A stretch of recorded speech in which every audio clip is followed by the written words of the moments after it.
시편 78편 38절에 39절 같이 읽겠습니다. 하나님은 긍휼하심으로 죄악을 덮어주시어 멸망시키지 아니하시고 그의 진노를 여러 번 돌이키시며 그의 분을 다 쏟아내지 아니하셨으니 그들은 육체이며 가고 다시 돌아오지 못하는 바람임을 기억하셨습니다. 아멘.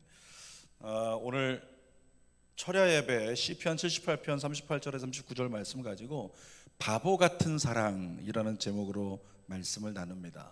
이 바보 같은 사랑, 여러분 하나님과 인간의 차이를 아시나요?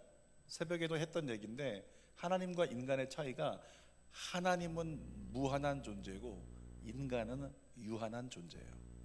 39절에 보니까 이런 얘기가 있어요. 가고 다시 돌아오지 못하는, 시간이라고 하는 곳을 과거에서 미래로 가고 나면 그 과거로 다시 돌아오지 못하는 게 인간이에요. 인간은 시간 안에 있어요. 근데 우리 하나님은 그런 존재가 아니세요. 시와 공을 초월하신 하나님. 그러니까 모든 시간 위에 계세요. 어제나 오늘이나 어떻다? 영원토록 동일하신 하나님. 그러니까 하나님은 어제도 역사하시고 오늘도 역사하시고, 어제 아브라함과 교제하셨던 하나님이 오늘 나와 교제하실 때 아브라함과 교제했던 그때와 똑같은 감정, 똑같은 느낌 가지고 교제하신다는 거죠. 그러니까 하나님은 무한한 존재, 인간은 유한한 존재. 그러니까 인간은 어떻게 돼요? 인간은 성경에 보니까 한 번 죽는 것은 정하신 것이요, 이렇게 이야기를 해요. 지금 철야예배 나와 있는 우리 남성분들이요, 제가 보니까 잘생긴 분들만 오셨어요. 아멘. 네. 잘생긴 분들만, 우리 황 집사님, 김 집사님, 한 집사님, 이렇게 잘생긴 분들만 여기 오셔서 같이 예배하는데 주는 교회에 더 많은 남성들이 잘생겼으면 좋겠어요. 아무튼 이렇게 잘생겨도 어떻게 된다? 한 번 죽는 건 정한 거예요. 어쩔 수가 없어요. 한 번 죽는 것은 모든 인생에게 정해진 하나님의 뜻이라고요. 죽는 게 문제가 아니고, 성경을 보니까 그 뒤에 뭐가 있다? 죽음 뒤에는 심판이 있다. 그래서 심판에 따라서 죄인으로 죽으면 지옥 가고 의인으로 죽으면 어디 간다? 천국 가는 거. 이게 인생이라고 하는 거잖아요. 그러니까 인생이라고 하는 것은 죽음의 관문을 통과하고 나면 내가 후회된다고 다시 돌아올 수가 없는 거예요. 죽으면 끝. 더 이상 돌아올 수가 없어요. 그것이 인생입니다. 한 번 죽으면 돌아오지 못하는 거, 39절에 보니까 그것을 바람이다 이렇게 표현을 했어요. 여러분, 우리 하나님은 공의의 하나님이시기 때문에 죄인을 반드시 심판하시는 분이시다가 아니라 심판해야만 해요. 공의의 하나님이시기 때문에 죄인을 심판해야만 한다는 거죠. 근데 생각을 해보세요. 만약에 여기 한 죄인이 있는데 이 죄인이 죄를 졌다고 죄 가운데 심판해 버리시면 그는 죄 가운데 심판받았기 때문에 어디 간다? 지옥 간다는 거예요.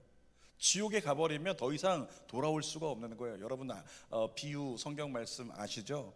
지옥에 떨어진 부자가 천국에 있는 나사로에게 물 한 방울만 손끝에 적셔가지고 내 입을 좀 적셔달라고 아무리 요청해도 더 이상 같이 교제할 수 있거나 교류할 수 없는, 돌아설 수 없는 그곳이 바로 지옥이라고 하는 거죠. 그러니까 한 번 가면 건질 수 없는 그곳, 어쩌면 만약에 공의의 하나님에 따르면 이 자리에 있는 저와 여러분들은 어떨까요? 우리는 이미 심판받았어야 돼요. 그리고 이미 우리는 어쩌면 그 심판 가운데 죽음을 경험했어야 하는 그런 사람들일 수도 있다는 거예요. 그런데도 불구하고 잘생긴 우리 황성무님이, 김수현님이, 한기선님이, 한 분 부응했네요, 차정환님이, 어떻게 죽지 않고 어떻게 지옥 가지 않고 어떻게 여기 있을까요? 어떻게 여기 있겠냔 말이죠. 이유가 뭐냐면 우리의 죄성을 향한 하나님의 심판을 하나님이 참고 또 참으시기 때문에, 헤세드 하시는 하나님이 심판을 참고 참으시니까, 다시 말하면 구원을 위해서 사랑과 긍휼을 늘 부어주시고 계신 거예요. 그러니까 그 사랑과 긍휼 때문에 우리가 심판받지 않고 아직 살아있다, 아직 이 땅 가운데 호흡하고 있다, 아직 지옥 가지 않았다, 이렇게 얘기를 할 수 있는 거죠. 자, 우리가 읽은 본문이 있는 시편 78편은 아삽이라고 하는 사람이 쓴 시입니다.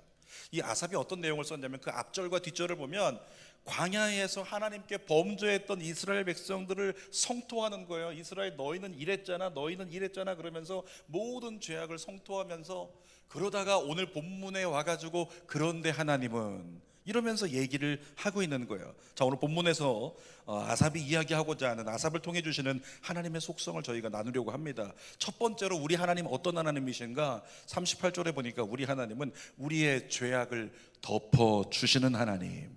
뭐라고요? 우리의 죄악을 덮어주시는 하나님. 자, 38절 다시 보겠습니다. 하나님은 긍휼하심으로 죄악을 덮어주시어 멸망시키지 아니하시고. 죄의 삭시 뭐라고요? 성경에? 사망이라고. 그러니까 죄의 삭은 사망이다. 다시 말하면 내가 죄 가운데 있다면 너는 죽어야 돼. 이게 성경의 이야기라는 거죠. 죄의 삭은 사망이라는 것은, 사망은 곧 멸망이잖아요. 그러니까 지금 본문에 있는 것처럼 하나님이 긍휼하셔서 죄의 삭스로 멸망당해야 되는데 하나님이 죄악을 어떻게 하신다? 덮어주셔서 무엇을 이루지 않게 하신다? 멸망당하지 않게 만들어 주신대요. 여러분, 하나님이 죄악을 덮어주셨다는 걸 다른 말로 하면 이런 것입니다. 하나님이 쉿 하고 눈 감아 주신 거예요. 우리가 잘 알고 있는 이야기 있죠. 최근에는 뭐 몇 년 전에는 뮤지컬 같은 영화로 이렇게 다시 재조명됐던 장발장 이야기 기억하십니까?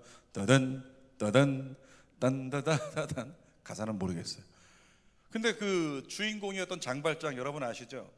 은잔과 은수저와 은대접과 이 모든 것을 훔쳐가지고, 성당에 있는 걸 훔쳐서 길을 떠나서 한몫 챙기려고 했다가 경찰에 붙잡혀가지고 끌려왔어요.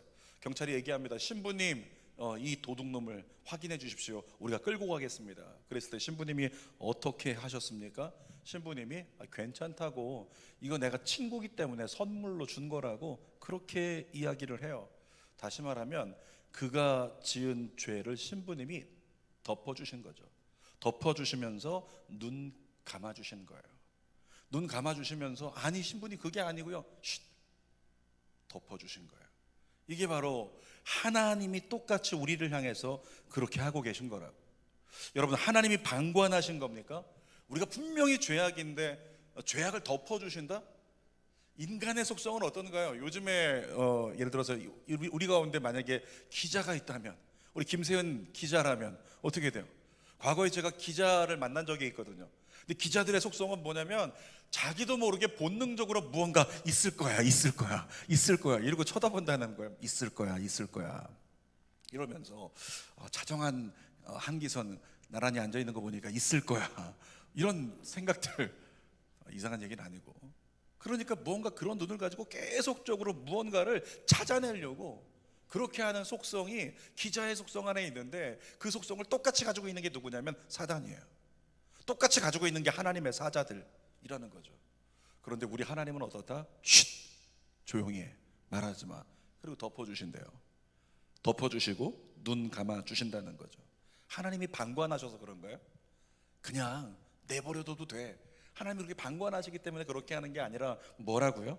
깨닫고 돌아설 수 있는 기회를 주신 거죠.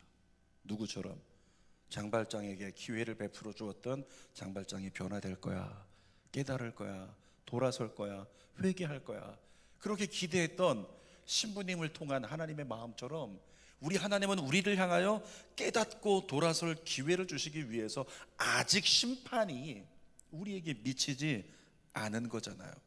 여러분, 장발장의 연약함을 알고 있었던 그 신부님처럼 하나님은 우리의 모든 일거수일투족을 다 알고 계십니다. 따라합시다. 하나님은 나의 모든 걸 알고 계십니다.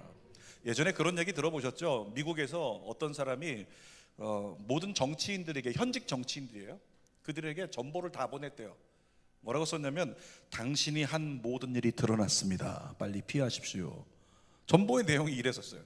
그냥 뭐 확인된 것도 아니고 그냥 그렇게 하는 거예요. 현직 정치인들에게 누군가가 당신이 한 모든 일이 드러났으니까 빨리 피하십시오, 다 전보를 보냈다는 거예요. 거짓말처럼 다음날 됐는데 그 중에 절반 이상의 정치인들이요 다 도망갔다잖아요. 다 숨어버리고 잠적했다는 거죠. 왜? 자기가 부족하고 연약하고 가지고 있는 비리들이 다 있다라고 하는 것. 요즘에 우리 윤모 씨 뉴스에서 많이 보고 있어요. 그런 뉴스를 통해서도 보는 거는, 야, 우리가 보기에는 진짜 저 사람은 존경할 만하고 우리가 보기에는 괜찮은, 우리가 보기에는 참 선한 일을 하는 사람이라고 여겨도 그 사람에게 결함이 있는, 그 사람에게 아픔이 있는, 연약함이 있는 그와 같은 모습들이 다 있잖아요. 오늘 저희 목사님들이 모였는데 목사님들이 대화의 주제가 뭐였냐면 결국에는 나도 이거였어요. 자, 이 한강 신도시에서 나름대로 조금 이렇게 잘 나간다는 표현은 좀 그러니까 뭐라 그럴까요? 잘 성장해가고 있는, 잘 목회를 교회를 세워가고 있는 그런 목사님들이 모여가지고 그 목사님들이 주도하는 이 모임 가운데 무언가 창조적인 그런 나눔들, 창조적인 계획들이 넘쳐나는 게 아니라 마지막에는 그런 걸 나눴지만 주된 고민은 뭐였냐면 진짜 나는 아무것도 안 되는데, 진짜 나는 부족한데, 진짜 나는 자격이 없는데, 나는 정말 누군가를 정죄할 수 있는 자격이 나에게 있는가? 내일 내가 온전할 것이라고 얘기할 수 있는가? 이런 얘기를 쏟아내면서 목사님들이 같이 막 아파하면서 이거 어떻게 해야 될까? 때로는 목회를 오래 하지 말고 포기해야 되는 거 아닌가? 그래서 제가 그런 얘기했습니다. 7년이 되면 안식년을 가지시고 그 다음에 교회를 떠나십시오. 이런 얘기했어요. 저는 8년 됐네요. 떠났어야 되네요. 그런 고민들을 하면서 결국에는 나도 어쩔 수 없는 시간이 가면서 나도 어쩔 수 없이 정치하게 되고, 나도 어쩔 수 없이 사람의 비율을 맞추게 되고, 목회자 입장에서 그러는 거예요. 이 성도가 우리 교회 굉장히 중요해요. 근데 이 성도가 교회를 혹시라도 문제가 생겨서 떠날까봐 그 성도에게 유익한 쪽으로 다른 사람들과 대화를 나누거나 그렇게 사람에 치우쳐서 사람을 좋게 하는 모습이 목회자들 안에 어느새부턴가 들어오기 시작하더라는 거죠. 교회를 건축해야 되니까 사람들이 더 있어야 되고 여러 가지 많은 그 모습들 속에서 내면은 어떻게 한다? 내면은 아픈 거예요. 내면은 갈등하고 있고 번민하고 있는 그런 모습들이 나누어진 게 오늘 주된 목사님들의 나눔이었어요. 그래서 옆에서 또 많이 그렇게 얘기하는 정말 제일 잘 나간다 싶은데 이 목사님이 그것 때문에 막 아파하면서 내가 어떻게 해야 될지요. 그래서 저 옆에 있는 목사님들이 괜찮다고 그냥 좀 쉬라고 안식년을 가지라고 이런 얘기하면서 시간을 좀 보냈어요. 여러분, 우리 모두는 다 부족합니다. 하나님이 우리의 모든 것을 다 알고 계신다 코람데요. 그러면 하나님 앞에서 할 말이 없는 거예요. 하나님 앞에 우리는 부족하단 말이죠. 그런데도 불구하고 어떻습니까? 우리가 멀쩡해요. 우리가 여전히 살아있고 멀쩡하더라는 거죠. 이유가 뭐라고요? 우리의 죄악을 덮어주시는, 눈 감아주시는 그 하나님의 사랑 때문에. 근데 하나님 우리를 왜 그렇게 사랑하셨을까요? 하나님의 음성이 이렇게 들리지 않습니까? 내가 너희를 사랑한 것처럼 너희도 서로 사랑하라. 저는 정죄를 사실 좀 잘 못해요. 제가 전에도 얘기했지만은 강남에서 사역할 때 제일 큰 일이라고 여겨지면 어떤 한 청년이 예배 전에 이제 제가 잠깐 화장실 들렸다가 예배를 들어가려고 하는데 화장실 앞에서 나이가 지긋하신 안수 집사님이 청년의 귀를 딱 붙잡고 그렇게 막 흔들고 있는 거예요. 그러면서 얘기합니다. 말 그대로 할게요. 너 이 새끼, 너 정신 못 차리고 예배 온 새끼가 말이야 담배나 피고 있고 이런 새끼는 교회 올 필요가 없다고 그렇게 얘기를 했어요. 근데 제가 이제 그 화장실을 가고 있었잖아요. 좀 피하고 싶었지만 근데 그 안수 집사님이 저를 쳐다보자마자 목사님 잘 오셨다고. 이 새끼가 그냥 화장실에서 담배 피다가 이쪽을 보고 하는 건 아니에요. 화장실에서 담배 피다 걸렸다고. 그러면서 막 저한테 혼내야지, 이런 애는 뭐 쫓아내야 된다, 온갖 얘기를 다 쏟으시더라고요. 그래서 제가 얘기했습니다. 아유, 안수 집사님 정말 죄송합니다. 제가 저는 이제 욕은 하지 않았지만 제가 얘를 갖다가 아주 따끔하게 혼내줄 테니까 저한테 맡기시라고. 그리고 제가 귀를 꽉 잡았어요. 가시라고. 너 어디 건방지게 예배 교회 들어와가지고 담배를 피느라고. 그러면서 한참 얘기하다 보니까 저 안수 집사님이 모퉁이를 돌아가서 안 보이시더라고요. 제가 그때 그 청년에게 이야기했습니다. 다음부터는 밖에서 피고 와. 그리고 걸리지 마라. 이렇게 얘기했어요. 그리고 귀 아팠겠다 귀 문질러주고 얼른 예배 들어가자. 그리고 예배를 손잡고 이끌고 들어갔어요. 정죄하지 않았어요. 이유가 뭘까요? 제가 10대 시절에, 제가 그 형제의 나이대 같은 20대 초반 시절에 제 모습을 알고 있기 때문에, 연약함을, 부족함을. 그렇다고 뭐 제가 뭐 엠번방 만들고 이런 건 아니고 그냥 좀 제 기준에는 많이 방황했고 많이 흔들렸고 많이 부족했던 그런 존재였기 때문에 야, 난 옛날에 뭐 더 했는데 이런 생각을 하니까 제가 그 친구를 정죄할 수가 없는 거예요. 그리고 저 같은 사람도 용서받고 하나님 안에서 변화되어서 주의 종으로 쓰임 받는데, 야, 얘는 나보다 훨씬 낫겠다, 이런 생각이 드니까 절대 정죄할 수가 없더라는 거죠. 여러분, 우리 안에 조심해야 될 게 있습니다. 인간 안에 있는 죄성이 있어요. 이 죄성의 특징이 뭔지 아십니까? 판단하려고 그래요. 이 죄성의 특징은 비판합니다. 이 죄성의 특징은 정죄해요. 그리고 이 죄성의 특징은 참소하려고 하죠. 욥을 참소했던 사탄처럼 이 죄성이라고 하는 건 정죄하고 판단하고 참소하고 비판하려고 하는 그런 인간의 속성이 우리 안에 있어요. 그 죄성으로 말미암는 결과입니다. 여러분, 하나님이 내게 베풀어 주신 그 은혜, 나의 모든 것을 알고 계시는데 그 모든 것을 덮어주시고 눈 감아주시고 참소하려고 하는 하나님의 사자들을 향해서 쉿, 조용히 해, 내가 덮었잖아, 이렇게 말씀하시는 그 은혜가 나에게 임했다는 걸 우리가 깨닫는다면, 생각한다면, 잊지 않는다면 어떻게 될까요? 그러면 우리는 정죄할 수 없겠죠. 도찐 개찐, 우리 여기 전현정 집사님 계신데 우리 도진이가 아니고 도찐 개찐, 도찐 개, 그거 있었죠. 도찐 개찐, 도찐 개찐, 그 무슨 의미인지 아시죠? 거기서 거기야, 키재기 하지 마, 똑같아, 이런 얘기잖아요. 여러분, 사람의 기준은 상대평가에 있어요. 그러니까 사람은 어떻게 평가하냐면 쟤하고 나를 비교해. 그래서 쟤하고 나를 비교해 보니까 내가 더 많이 헌신했네, 내가 더 많이 애쓰네, 내가 더 많이 노력하고 있네, 내가 더 많이 헌신하네. 이걸 가지고 사람은 상대적으로 평가한다는 겁니다. 그래서 사람은 사람을 뭘로 정리하냐면 서열로 정리하는 거예요. 그래서 내가 쟤보다 위에 있다, 내가 저보다 큰 자다, 걔보다는 내가 낫다, 이렇게 사람은 평가한다는 거죠. 그런데 하나님의 기준은 상대평가가 아니고요, 하나님의 기준은 절대평가예요. 그러니까 하나님의 기준은 하나님을 기준에 두고 평가합니다. 그러니까 하나님을 기준에 두고 우리 여기 있는 모든 사람을 다 바라본다? 그러면 어떻게 될까요? 하나님 앞에서 우리 모두 다 누굽니까? 죄인이죠. 우리 모두 다 죄인 중에 괴수일 수밖에 없다는 거예요. 다시 말하면 하나님 앞에서는 우리 모두가 똑같다라고 하는 거죠. 여러분, 하나님이 우리를 덮어주신 것처럼 우리도 그를 덮어주어야 될 줄 믿습니다. 근데 덮어주는 것으로 끝나버리면 이건 방임이 되는 거죠. 방관입니다. 어떻게 될까요? 죄 가운데서 돌아설 수 있도록 사랑으로 권면해주고 다시 이끌어 주어야죠. 이것이 바로 하나님의 사랑입니다.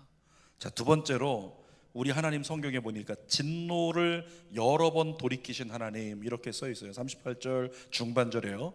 그의 진노를 여러 번 돌이키시며. 이스라엘 백성들은 광야에서 정말 성경을 보면 셀 수 없을 만큼 하나님 앞에 불평하고 원망하면서 하나님을 배신했고 범죄했던 존재가 이스라엘 백성들이었어요. 여러분, 그로 인해서 이스라엘 백성들은 하나님의 진노 앞에 놓이기도 했다는 것입니다. 그런데 성경을 보면 언제나 하나님은 진노의 칼을 들었다가 이 칼을 거두세요. 진노의 칼을 들었다가 사랑하심으로 이렇게 칼을 거두시고 이스라엘 백성들이 돌아설 수 있는 기회를 주신 것이 하나님이시죠. 여러분, 이 세상에 잘하고 싶지 않은 사람이 있을까요?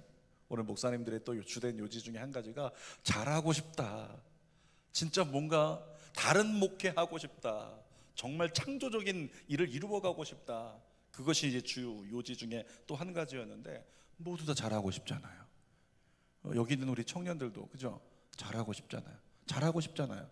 진짜 더 멋진 엄마 되고 싶고, 더 멋진 아빠 되고 싶고, 더 멋진 성도가 되고 싶고, 더 멋진 하나님의 사람이 되고 싶잖아요. 우리 전조남 집사님 오늘 왜 여기 안 앉아 계시죠? 예, 이사 가셨나요? 우리 편안하시죠? 네. 저는 또 오늘 제가 혹시라도 가까이서 이렇게 튈까봐, 비말이 튈까봐 멀리 가셨나 했어요. 전조남 집사님이 이제 권사임직 올해 받으실 텐데 멋진 권사님 되고 싶으시죠? 그런 마음이 인간 안에 다 있잖아요. 주는교회 안에 지금 현재 13명의 안수집사가 있는데요, 안수집사님들 개개인 보면 다들 잘하고 싶을 거예요. 멋지게 헌신하고 싶을 겁니다. 모두가 잘하고 싶어요. 근데 생각만큼 잘 안 되더라는 거예요. 생각만큼 잘하는 것이 안 되고, 생각만큼 선한 것이 안 되고, 생각만큼 거룩한 것, 바른 것, 생각만큼 기도하고, 생각만큼 하나님을 위해 헌신하는 것 안 되더라는 거예요. 여러분, 안 될 땐 누가 제일 힘들까요? 당사자가 제일 힘든 거예요. 잘하고 싶은데 안 되는 당사자가 가장 힘들다는 거죠. 그런데 잘하고 싶은데 안 되는 그 상황 중에서 그에게 진노와 비판과 정죄의 화살을 쏘아대면 어떻게 될까요? 그러면 자존감이 무너져 버리고 날개가 꺾이고 만다는 거죠. 그런데 하나님이 하신 것처럼 진노의 칼을 들었다가 돌이키시는 하나님, 그 하나님을 따라서 진노를 거두고 오히려 사랑과 격려를 아끼지 않으면, 아까 제가 얘기했던 그 우리 안수사님에게 담배 피다 걸린 그 형제, 제가 귀를 붙잡았다가 안수사님 가신 다음에 제가 한 대 쥐어 박기라도 했다면, 정신 못 차리고 이 새끼가 그러면서 쥐어 박았다면 어떻게 됐을까요? 그 형제 어떻게 됐을까요? 모르죠. 제가 어떻게 했다고요? 쓰다듬으면서 다음부터는 걸리지 마라, 밖에서 피고 와라, 괜찮아, 어깨 펴, 그리고 데리고 들어가서 신나게 예배 함께 드리는 거. 사랑과 격려를 아끼지 않으면 사람은 용기를 내게 돼 있어요. 용기를 내면 뭐 할 수 있다? 다시 시작할 수 있다. 우리 하나님이 우리를 향해서 진노를 돌이키시는 하나님의 섭리가 그거예요. 진노를 돌이키시면서 사랑과 긍휼을 베푸심으로 다시 시작할 수 있다는 용기를 우리에게 주시는 거죠. 여러분, 베드로가 예수님을 배반했을 때 어떤 마음이, 그 성경 처음 읽었을 때 어떤 마음이 드셨을까요? 저는 베드로가 예수님을 배반한 그 스토리 예전에 묵상하다 처음 읽었을 때, 처음 묵상했을 때 들었던 마음이 있습니다. 이 베드로 진짜 나쁜 놈이네. 베드로만큼은 그러지 말았어야지. 베드로 성경 가운데 예수님 앞에 주는 그리스도시요 살아계신 하나님의 아들입니다. 베드로야, 네가 교회의 반석이 될 거야. 예수님께 칭찬받고 인정받았던 사람들에게 목사님들이 늘 얘기했잖아요. 베드로는 수제자, 어렸을 때부터 수제자 누구? 베드로, 피터 늘 들었었잖아요.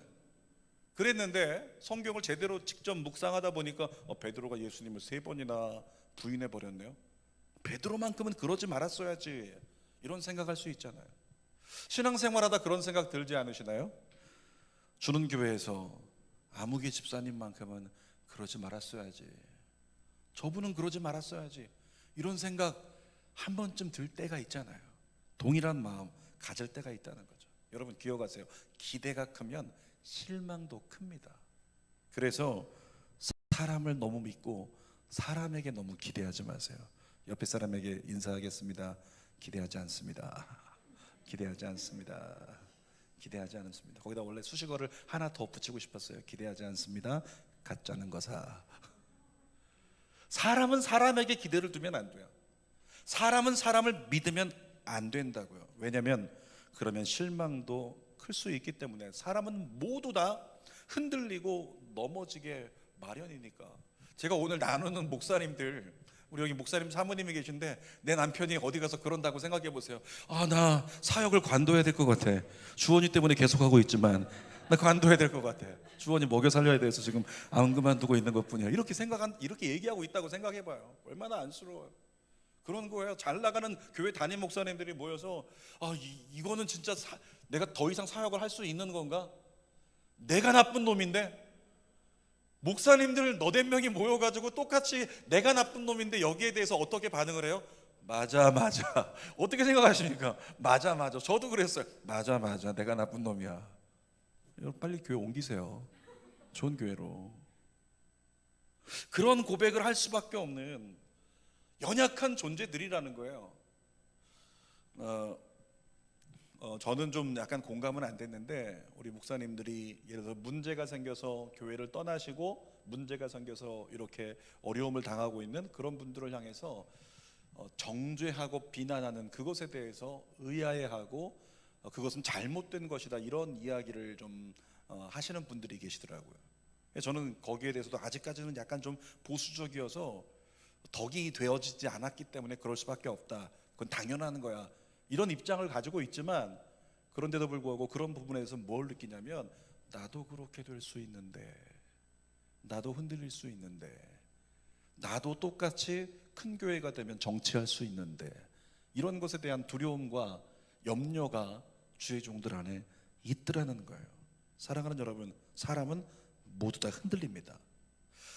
예수님을 따르던 사람들도 베드로의 배신에 대해서 아마 실망하고 분노했을 거예요. 근데 예수님 어떻게 하셨죠? 부활하셔서 베드로 처음 만났을 때 베드로에게 보험, 이순재 씨 보험 광고하고 똑같이 했죠. 묻지도 않고 따지지도 않고 그냥 베드로에게 묻지 않았어요. 너 왜 그랬어? 너 묻지도 않고 따지지도 않고 어떻게 해요? 그냥 다시 시작할 수 있도록 베드로를 인도하셨어요. 오늘 그것이 이 자리에 있는 저와 여러분들을 향한 하나님의 마음입니다. 엄하디 엄한 위험 있는 아버지지만 우리 하나님은 가장 중요한 순간에 아들을 대신 희생시킬 수 있는 아버지, 그것이 우리 하나님이시더라고요. 그렇게 해서라도 네가 돌아설 수 있다면 내가 헌신과 상처를 아까워하지 않겠다. 이것이 하나님 아버지의 마음이더라고요. 제가 오늘 말씀을 다시 한번 준비를 하면서 휴가 나와서 오늘 처음 또 드럼을 연주하는 아들이 있는데, 그래서 오늘 이 말씀을 전하는지도 모르겠어요. 제가 한번 생각을 해봤습니다. 우리 집에 있는 아들 예담이하고 예주를 위해서 가장 중요한 순간에 생명 내놓고 내가 희생할 수 있을까라는 생각을 했어요. 근데 제가 들었던 마음이 뭐냐면 희생할 수 있겠다. 제가 이제 사람이 된 것 같아요. 희생할 수 있겠다. 내 아들을 위해서. 아들이 여기 나와 있어서 이렇게 하는 것은 아닙니다. 예정돼 있던 말씀 중인데, 내 아들을 위해 나 희생할 수 있겠다.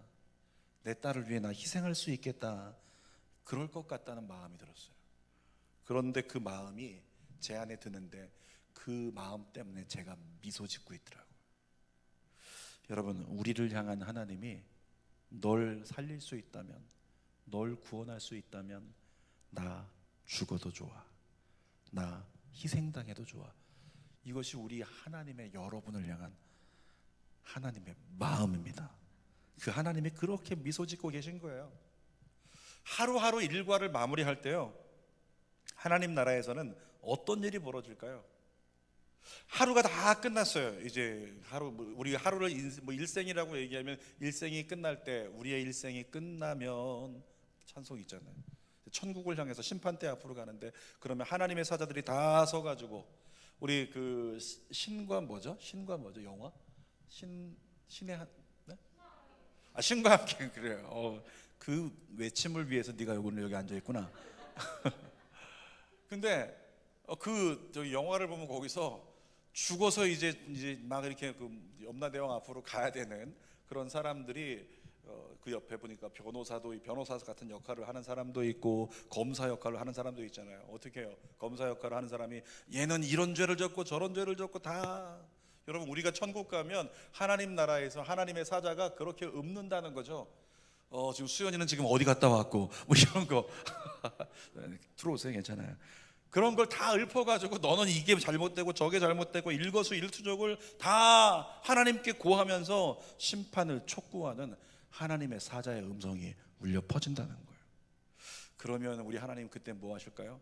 저녁 내내 하나님이 하시는 열심이 있어요. 그건 뭐냐면 진노의 심판을 거두고 또 진노의 심판을 거두고 또 진노의 심판을 거두는, 날마다 심판대 앞에서 매일매일 하나님은 진노의 심판을 거두고 계속 이것만 하고 계시느라, 그것 때문에 우리 하나님이 무리한 사랑을 계속하고 계신다는 거죠. 심판하고 있는 하나님의 사자들을 향해서 알았어 다 덮어, 그만, 알았다고 그러면서 계속해서 진노의 칼을 거두시는 하나님의 헤세드 사랑, 그 사랑 때문에 오늘 우리가 연약함 가운데 있지만 심판받지 않고 이 자리에 살아서 하나님을 예배하는 거죠. 자, 세 번째로 오늘 본문을 보니까 38절 하반절에 이런 말씀 써 있어요. 그의 모든 분을 다 쏟아내지 아니하셨으니. 우리 하나님은 인생들을 향해서 모든 분을 다 쏟아내지 않으셨대요. 분을 쏟아내지 않고 어떻게 하셨다는 걸까요? 참으셨다는 거죠. 여러분, 우리가 살다 보면 혈압이 오를 때가 있지 않나요? 쉬운 말로 하면 꼭지가 돌 때가 있잖아요. 여기 우리 지민이가 앉아 있는데 지민이 엄마가 지민이를 키우다가 꼭지가 돌아버리는 막 이때 이게 뭐냐면 막 속에서 그냥 세상 말로 하면 우라통이 터지는데 분이 올라오는데 이 분을 쏟지 못하고 억지로 참고 있는 거예요. 억지로 참느라 그 순간에 속에선 참고 있는데 어떤 생리적 반응이 나타나냐면 모든 사람이 다 혈압이 올라간다는 거죠. 혈압이 올라가는 거예요. 그래서 누군가는 화를 참다가 억지로 참다가 쓰러져 버리는 분들도 있다고요. 우리도 그런데 우리 하나님 오죽할까요? 그러니까 우리도 자녀를 키우다 보면 지민아 너를 향한 게 아니야. 자녀를 키우다 보면 우리도 정말 분이 나가지고 이 새끼가 미쳤나, 이놈의 그냥 딸이 미쳤나 그러면서 화가 나가지고 분이 나가지고 어쩔 줄 모르는데 그냥 속으로 참고 참느라 혈압이 막 올라가죠. 우리 하나님은 오죽하겠어요? 우리 하나님은 어떤 하나님이신데? 공의의 하나님. 우리 하나님은 모든 죄에 대해서 심판을 하셔야만 하는 하나님, 의롭지 못한 것은 가까이 하거나 용납할 수 없는 하나님. 그러니까 세상 누구보다 가장 많이 혈압이 올라야 되는 존재가 누구예요? 하나님이시죠. 어쩌면 하나님이 인간의 속성을 가지셨다면 하나님은 이미 고혈압으로 쓰러져 가지고 완전히 만신창이가 되셨어야 돼요. 우리가 그만큼 연약하고 부족하기 때문에. 그런데 우리 하나님 어떻게 하십니까? 우리를 향하여 분을 다 쏟아내지 않으시고 우리 하나님 참으세요. 자, 성령의 9가지 열매가 있는데 그 중에 4번째 열매가 뭐예요? 성령의 열매. 오직 성령의 열매는 사랑, 희락, 화평. 이거 아시는 분 손 들어보세요. 없어요? 모르세요? 그렇구나. 주의종들도 모르시는 분들이 있어서 제 주는 교회 보급하겠습니다. 악보 만들어가지고. 어렸을 때 배웠던, 제가 설교했을 때 얘기했죠. 저희 고향에는 주의종이 없어가지고 여의도 순복음교회에서 20몇 살짜리 우리 자매 청년 둘이서 3시간 반 버스 타고 기차 타고 와가지고 성경 공부를 아이들에게 시장바닥에서 가르쳤다고요. 그때 배웠던 노래예요. 오직 성령의 열매는 사랑, 희락, 화평. 오직 성령의 열매는 사랑, 희락, 화평. 그때부터 랩이 나왔어요. 인내와 자비와 양선, 충성과 온유와 절제. 그래서 성령의 9가지 열매 중에서 4번째가 뭐냐면 인내, 오래 참음. 성령이 임하시면 맺는 열매가 오래 참음이에요. 여러분, 우리 하나님은 성경에 보니까 오래 참으시는 분이세요. 언제까지 참으실까요? 택함 받은 자가 구원에 이를 때까지. 하나님이 택하신 자가 구원에 이를 때까지 그를 향해 끝없이 참으시는 거예요. 덮어주시고 진노를 돌이키시고 분을 쏟지 않고 끝없이 참고 계신 하나님. 우리 하나님은 우리가 정신 차리고 온전한 예배자가 될 때까지 또 참으시는 분이 우리 하나님이십니다. 제가 새벽에도 했던 얘기인데, 어렸을 적에 저희 앞집에 친구가 살았어요. 친구 이름이 좀 특이한데, 그때는 특이하다고 생각 못했는데 요즘에 들어보면 특이하더라고요. 친구 이름이 점식이었어요. 점식이, 점박이 아니고 점식이. 이 점식이라는 친구가 친한 사이인데도 매일매일 저를 때려요. 저보다 큰 것도 아니고 저보다 좀 작았습니다. 그런데도 늘 저를 막 때리는 거예요. 그런데도 저는 무슨 연인지 몰라도 점식이가 좋다고 매일 함께 학교를 오가면서 저를 때리는 점식이와 매일 놀았어요. 그런데 하루는 저희 어머니가 집에 들어온 저를 보더니 씩씩거리면서 제 손을 붙잡고 점식이네 가자 끌고 가시는 거예요. 그 집 앞에 가서 점식아 나와. 점식이가 이름 때문인지 아직도 장가를 못 갔어요. 미안하네요. 유튜브 나갈 텐데. 자, 그리고 점식이를 막 부르시는데 조금 있다가 점식이가 나오니까 저희 어머님이 점식이를 딱 붙잡고 너 이놈 자식, 너 왜 그랬어? 제 얼굴에는 상처가 있었어요. 점식이가 나뭇가지 같은 걸로 장난친다고 저에게 이렇게 흔들다가 제 얼굴을 잘못 때려가지고 제 얼굴에 상처가 나버렸어요. 그동안은 얘가 뭐 어디 때리고 뭐 이랬던 거 다 이해하고 그냥 넘기셨던 어머님이 얼굴에 상처가 나서 피가 나니까 그걸 못 참으셔가지고, 여러분 요즘 같으면 생각해 보십시오. 막 그냥 바로 일단 응급실 가가지고 진단서 끊고 어떻게 한다고 학폭 열고 그렇게 하잖아요. 근데 저희 어머니가 붙잡고 얼굴에다 이렇게 상처를 어떻게 낼 수 있냐고, 너 그동안 맨날 성현이 때렸지, 오늘 네가 좀 맞아봐. 그러더니 저희 어머니가 옆에 있는 나뭇가지를 이렇게 집어가지고 제 손에 쥐어주시는 거예요. 그리고 점시기를 꽉 붙들고 제 앞에 세웠습니다. 점시기와 제가 마주보고 있습니다. 어머님이 말씀하셨습니다. 엄마가 점시기 붙잡고 있을게. 너 때리고 싶은 만큼 마음껏 때려. 이렇게. 지금 얘기하다 보니까 이것은 거의 무슨 조폭 가정 같은 분위기가 느껴지네요. 아무튼 그 어머니는 좀 안타까우니까 네가 그동안 많이 맞았으니까 너도 당하고만 있지 말고 좀, 그런 마음이었는데 제가 한참을 그렇게 가만히 머뭇거리고 있었는데요. 머뭇거리고 이렇게 매 들고 있다가 매를 던져버리고 울면서 집으로 갔습니다. 나중에 집에 오신 어머니에게 제가 오히려 거꾸로 죽도록 맞았어요. 엄마 말 안 들었다고. 근데 그때 저희 어머니가 저를 막 뭐라고 하면서 오히려 저에게 매를 대면서 뭐라 그러셨냐면, 네가 바보야? 왜 참고만 있어? 네가 바보야? 왜 이렇게 당하고만 있어? 어이구 속 터져, 저 바보 같은 놈. 어머니가 저에게 그러셨어요. 그때는 그게 되게 창피했어요. 때리고 싶은데도 무슨 트라우마가 있는 것도 아니고 제가 못 때리는 게 모르겠어요. 지금 보니까 오늘 이 설교 때문에 못 때린 것 같긴 한데, 근데 아무튼 못 때리고 있는 그때의 순간, 근데 나중에 돌아보니까 하나님의 뜻을 깨달을 수 있고 나눌 수 있는 기회가 되게 하기 위해서 그렇게 하셨나 싶은 생각이 들더라고요. 여러분, 세상은 계속 참고만 있으면 세상에서는 바보 취급을 합니다. 그런데 이스라엘을 위해서, 오늘 이 자리에 있는 저와 여러분을 위해서 누가 그렇게 바보 취급당하면서 끝까지 참으셨다고요? 누가? 하나님이 끝까지 참으셨다는 거예요. 저와 여러분들을 위해서. 결론적으로 오늘 설교 제목이 뭐예요? 바보 같은 사랑. 여러분을 위해서 십자가에서 죽으신 예수님 사랑은 바보 같은 사랑입니다. 베드로 그런 배신자였는데 그런 베드로를 위해서 십자가에서 참고 죽으셨잖아요. 나의 연약함을 덮어주시고 진노를 돌이켜주시고 분을 다 쏟지 않으시고 참고 참으시는 우리 하나님의 사랑, 어떤 사랑이에요? 바보 같은 사랑. 제가 예전에, 부끄러운 얘기인데, 제가 전적으로 잘못했으니까 오해하지 마시고, 집에서 아내하고 좀 이렇게 좀 심하게 다툰 일이 있었어요. 막 다투면서 이제 뭐 씩씩거리고, 저는 남자니까 자존심에 앉으려고 화를 막 쏟았겠죠. 그리고 씩씩거리고 있는데 조금 있다가 알림이 울렸어요. 보니까 오늘 저녁 설교 담당. 까마득하게 잊어버리고 있었어요.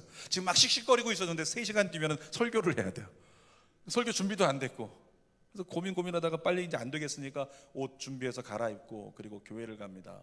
교회를 가던 중에도 아무 생각도 없어요. 생각은 딱 한 가지밖에 없어요. 야, 내가 이대로 가서 지금 어떻게 예배인도 하냐. 나 지금 화가 여기서 이렇게 화를 다 쏟아내고 가족의 마음을 아프게 했던 그런 사람인데 내가 가서 무슨 설교를 한다고? 이것 때문에 너무 창피했어요. 근데도 불구하고 달려가면서 생각을 하는 겁니다. 혼자 생각에 어떤 말씀을 전해야 되나 주님 가르쳐 주세요. 근데 아무 생각이 없어요. 교회 도착을 했습니다.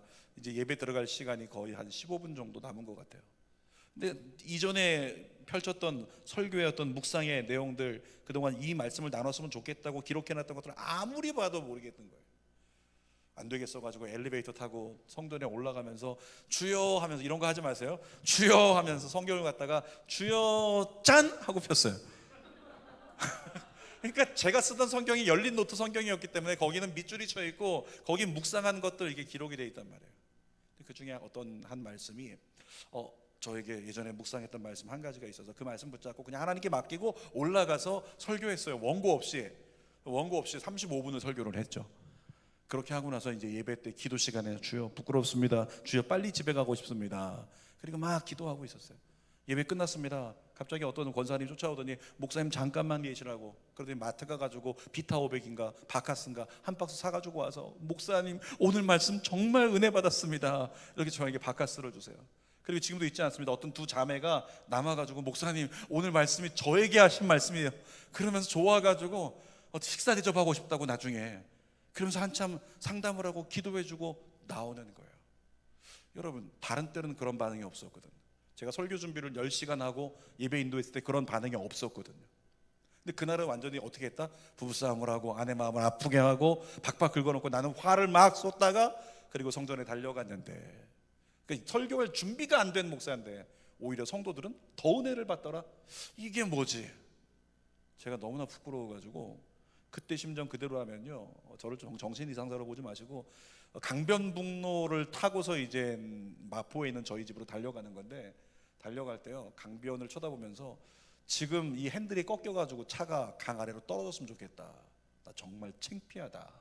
정말 부끄럽다. 이게 뭐지? 하나님, 이게 뭐예요 하나님? 나는 아무런 준비가 안 됐는데 어떻게 성도들은 더 은혜를 받아요 하나님? 그때 제가 이해할 수 없는 하나님의 그 섭리 속에, 근데 그때 저를 향하여 하나님께서 주셨던 마음이 뭐냐면, 네가 그러할지라도 나는 너를 쓰리라. 이와 같은 선택에, 이와 같은 사랑이 어떤 사랑? 하나님의 저를 향한 바보 같은 사랑이더라고요. 이 자리에 있는 여러분 모두 하나님이 그런 바보 같은 사랑으로 여러분을 부르고 계십니다. 예담아, 왔어 예담? 지민아 왔어? 그러면서 막 좋아가지고, 수정아 그러면서, 수연아 그러면서 여러분의 이름을 불러서, 야 사랑한다 사랑한다 사랑해, 계속 옆에서 따라다니면서 뭐해? 사랑해 사랑해 사랑해 계속 외치면서 우리를 향해 미소를 잃지 않으시는 하나님, 그 하나님이 바보 같은 사랑을 우리에게 베풀기만 하시는 하나님. 제 음반을 들어보셨습니까? 이번 트랙에 있는 메인송인데 그 찬송의 후렴 가사를 기억하시나요? 하나님 내게 사랑의 눈 멀었네요. 제가 그 가사를 제가 써놓고도 너무나 감동이 돼가지고 그날 즉시로 제가 작곡을 했던 노래인데, 설교하고 와서 설교했는데 설교 중에, 야, 나 같은 걸 하나님이 사랑하셔? 나 같은 인생을 위해서 이 지구를 만드신 거야? 그 감격 때문에 집에 가가지고 잠들지 못하고 즉석으로 가사를 쓰고 곡을 만든 거야. 그러면서 얼마나 많이 울었는지 몰라요. 하나님 내게 사랑에 눈 멀어버렸어. 바보 같은 나를, 부족한 나를, 연약한 나를, 정말 이 세상에서 가장 죄인 중에 괴수 같은 나를 사랑하시는 하나님, 사랑의 눈이 멀어버렸구나. 그것 때문에 눈물로 하나님께 감사하지 않을 수가 없더라고요. 제가 예전에 마지막으로 그런 얘기를 한 적이 있습니다. 예수님 모습 보고 싶으세요? 근데 그때 당시에 포스터에, 영화 포스터 뭐가 붙었냐면 맨발의 기봉이라는 게 붙었어요. 맨발의 기봉이 주인공 아시죠? 누구예요? 신현준 씨. 신현준 씨가 그 포스터에 어떻게 나왔는지 아십니까? 제가 좀 바보 같진 않아서 연기가 안 되는데, 여기다 운동화를 선물로 받았잖아요. 근데 이걸 너무 좋아서 더러워질까봐 손에다 딱 들고 양쪽에다 이렇게 들고 이러면서 뭔가 이렇게 바보 같은 표정을 짓는데 그 얼굴에는 해맑은 미소. 근데 제가 그 포스터 봤을 때요, 저 울었거든요. 왜냐하면 우리를 향한 예수님 모습 같아서. 이렇게 해도 나를 향해서 바보같이 웃고만 계시고, 이렇게 해도 나를 향해 미소 짓고 계시고, 이렇게 해도 바보같이 사랑받게 할 줄 모르는 우리 예수님. 그 예수님 때문에 오늘 나에게 다시 또 기회가 있구나, 내가 또 살아갈 이유가 되는구나 라는 생각을 하면서 감사했던 때가 있었습니다. 오늘 이 자리에 있는 여러분 모두를 우리 하나님이 그렇게 사랑하십니다. 저와 여러분을 구원하기 위해 하나님이 바보가 되셨다면, 우리도 세상을 구원하기 위해서 하나님처럼 바보 같은 사랑을 실천할 수 있는 믿음의 종들이 되기를 주님의 이름으로 축복합니다. 기도하겠습니다. 살아계신 하나님, 우리 하나님의 사랑은 보고 또 보아도 이해할 수가 없습니다. 하나님이라면 그냥 우리 버려도 되는데, 버리시고 다시 시작해도 되는데, 우리 하나님 우리를 버리지 않고 포기하지 않고 끝없이 사랑하시는 헤세드 사랑으로 오늘도 내가 널 사랑한다, 내가 널 사랑해 말씀하시는 그 하나님의 음성, 하나님 우리가 듣습니다. 하나님, 우리의 연약함을 덮어주시는 하나님, 진노를 돌이키시는 하나님, 그리고 분을 우리에게 쏟지 않으시고 참으시는 하나님, 그 사랑에 힘입어 오늘 내가 이렇게 주 앞에 온전히 서 있습니다. 우리도 그와 같은 하나님의 사랑을 받은 대로 실천하며 관계한다면 교회는 참 따뜻해질 것 같습니다. 교회는 세상에게 희망이라고, 쉴만한 곳이라고 전해줄 수 있을 것 같습니다. 하나님, 그런 교회 될 수 있도록 인도하여 주시옵소서. 예수님의 이름으로 기도하옵나이다. 아멘. 우리 두 손을 가슴에 대고 함께 찬양하고 기도하도록 하겠습니다. 정말 우리 하나님, 우리 아버지 하나님, 바보 같은 사랑으로 여전히 나를 향하여 가장 고귀한 사랑을 그치지 않는 하나님, 그 하나님의 사랑에 우리 찬양으로 반응하여 고백하겠습니다. 아바 아버지, 아바 아버지, 나를 안으시고 바라보시는 아바 아버지, 아바 아버지, 아바 아버지, 나를 오시고 힘주시는 아버. 한 번 더 고백합니다. 아바 아버지, 아바 아버지, 아바 아버지, 나를 안으시고 바라보시는 아바 아버지, 아바 아버지, 아바 아버지, 나를 도우시고 힘주시는 아버지. 한 가지만 더 나누고 찬양 다시 한번 부를 텐데, 하나님, 제가 제일 나쁘네요, 저도 참 나쁘네요 라고 고백하면서 연약함을 이야기할 수밖에 없는 그 목사님들의 그 나눔을 지켜보신 하나님은 어땠을까요? 하나님, 그 하나님 이런 마음이지 않았을까요? 대견하다 그렇지 않았을까요? 내가 기쁘다라고 고백하지 않으셨을까요? 내가 너희를 키운 보람이 있다 그렇게 말씀하지 않으셨을까요? 너희의 부족함과 연약함을 잘난 척하지 않고 교만하지 않고 겸손하게 고백할 수 있는 너희들의 그 고백, 내가 기뻐한다. 여러분들이 삶을 살아가면서 신실한 신앙인이라고 하지만 여러분들이 흔들릴 때가 있잖아요.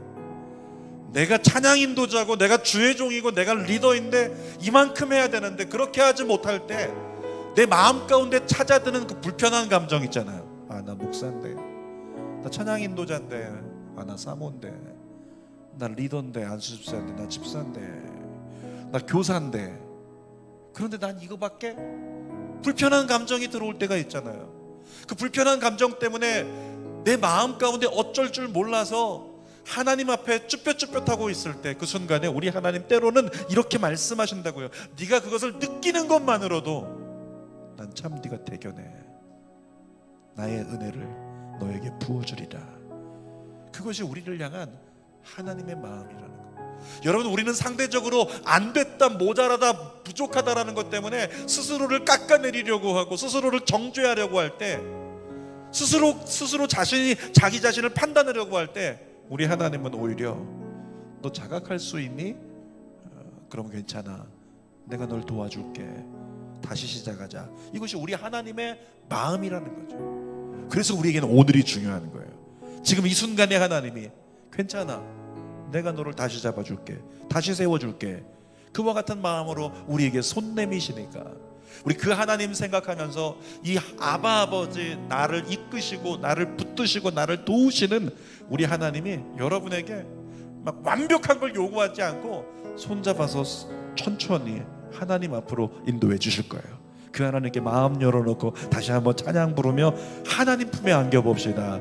아바 아버지, 아바 아버지, 나를 안으시고 바라보시는 아바 아버지, 아바 아버지, 아바 아버지 나를 도우시고 힘주시는 아버지 주는 내 마음을 고치시고 볼 수 없는 상처 만지시네 나를 아시고 나를 이해하시네 내 영혼 새롭게 채우시네 주는 내 마음을 고치시고 볼 수 없는 상처 만지시네 나를 아시고 나를 이해하시네 내 영혼 새롭게 채우시네